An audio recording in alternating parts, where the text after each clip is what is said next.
সামনেই ভালোবাসা দিবস। এই দিবসকে সামনে রেখে সুখবর দিলেন জনপ্রিয় অভিনেত্রী মিথিলা। রোমান্টিক সিনেমা নিয়ে বড় পর্দায় হাজির হচ্ছেন তাহসানের এই সাবেক স্ত্রী। একসময়ের নাটকের জনপ্রিয় জুটি এফ.এস.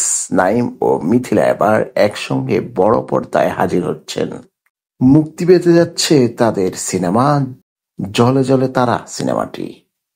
অরুণ চৌধুরী পরিচালিত সিনেমাটিতে জুটিবদ্ধ হয়েছেন তারা।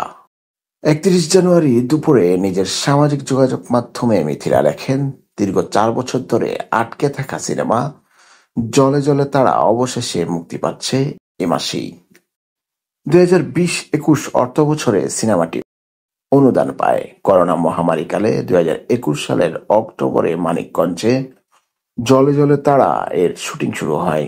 সিনেমার শুটিং শেষ হতে লাগে মাত্র ১ সপ্তাহ, তবে মুক্তি পেতে লেগে গেল দীর্ঘ সময়। এর আগে মুক্তির একাধিকবার তারিখ ঠিক করেও সিনেমাটির মুক্তি পিছিয়ে যায়। গত বছরও সিনেমাটি মুক্তির তালিকায় ছিল, কিন্তু জুলাই শিক্ষার্থীদের আন্দোলনের কারণে আর মুক্তি দেননি পরিচালক। চলতি বছরে ভালোবাসা দিবস উপলক্ষে সিনেমাটি মুক্তি দিতে চান পরিচালক।